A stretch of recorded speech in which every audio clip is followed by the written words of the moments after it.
60টি বর্জনীয়র 1 number, বিলম্বে ইফতার করবেন না কখনো। 1 নাম্বার, দেরি করে ইফতার করা নিষিদ্ধ। ইহুদিরা দেরি করে ইফতার করে। লা ইয়াজালুন নাসু আলা খাইরিন মা আজ্জালুল ফিতরা। বিশ্বনবী বলেছেন, এই উম্মত যতদিন আগে আগে ইফতার করবে, এই উম্মতের কপাল থেকে কল্যাণ কেউ ছিনিয়ে নিতে পারবে না। চিল্লায় বলেন ঠিক কি না? আজানের জন্য বসে থাকবেন না, সময় দেখবেন। স্থানীয় সময় যখন সূর্যাস্ত হওয়া মাত্রই বিসমিল্লাহ, খেজুর খেয়ে ফেলবো। পারবেন তো? 2 নাম্বার, রমাদানের পবিত্রতা বজায় রাখবো। কোনো তর্ক বিতর্ক অশ্লীলতায় আমরা জড়াবো না, ঝগড়া করব না, সরাসরিও না, ফেসবুকেও না। করবেন? কেউ গালি দিলে বলবেন ইন্নিমরুন সায়েম, আমি রোজাদার। আল্লাহর হাবিব শিখিয়েছেন, কেউ যদি তোমার গালি দেয়, কটু কথা বলে, অশ্লীল কথা বলে, রমজানে তুমিও বলতে পারবে না। তুমি বলতে পারবা ইন্নিমরুন সায়েম, আমি রোজাদার।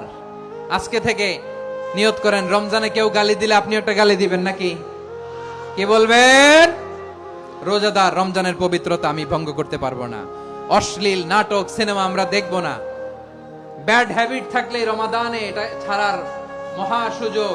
স্মোকিং এর অভ্যাস আছে অনেকের, ঠিক কিনা? যদি কারো থাকে, কে করে হাত তোলালাম না আমি। এই রমাদানে এই স্মোকিং হ্যাবিট থেকে আমরা বেরিয়ে আসবো, ঠিক কিনা বলেন? 3 নাম্বার, আমরা মিথ্যা বলবো না। বিশ্বনবী বলেন, মানলাম ইয়াদা কাওলা যুরি ওয়াল আমালা বিহি ফালাইসা লিল্লাহি হাজাতুন ফি আইয়াদা তাআমাহু ওয়া শারাবা। যে রমজানে মিথ্যা কথা, মিথ্যা কাজ, মিথ্যা সাক্ষী ছাড়তে পারে নাই, তার না খেয়ে থাকা, উপবাস থাকা দিয়ে আল্লাহর কিছু যায় আসে না। এজন্য মিথ্যার সাথে আমাদের কোনো সম্পর্ক আছে? মিথ্যা বলবো না। 4 নাম্বার, অপচয় করব না।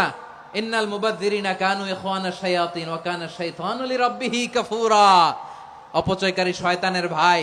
আচ্ছা, যে শয়তানের ভাই, ও নিজেও আরেকটা কি? শয়তান।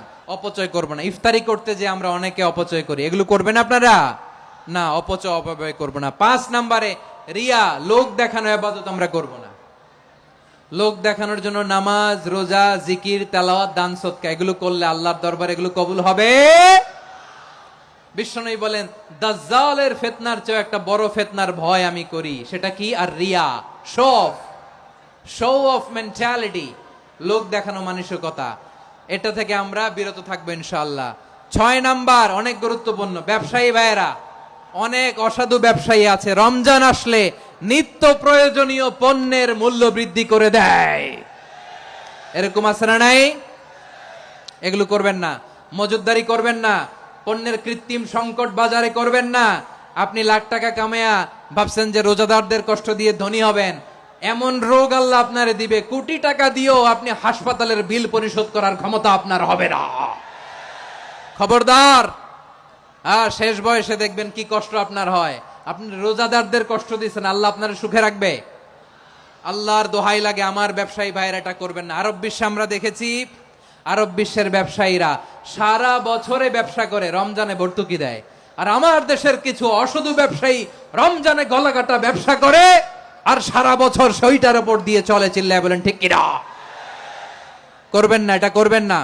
নিত্য প্রয়োজনীয় পণ্যের মূল্য বৃদ্ধি করা হারাম। পণ্যের কৃত্রিম সংকট তৈরি করা হারাম। মজুদদারি করা হারাম। রোজাদারদেরকে কষ্ট দেয়া হারাম। এটা করবেন না। 7 নাম্বারে সর্বশেষ কথা, অধীনস্থ যারা আছে তাদের কাজের চাপ আপনারা কমিয়ে দিবেন। কাজের লোক, ফ্যাক্টরির ওয়ার্কার, স্টাফ, তাদের প্রতি যদি রহম করেন, আপনার উপর রহম করবে কে?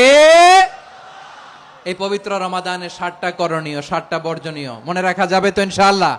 রমজানের 7টা করণীয় এবং বর্জনীয় যে আমরা শুনলাম, পালন করার তৌফিক দান করো।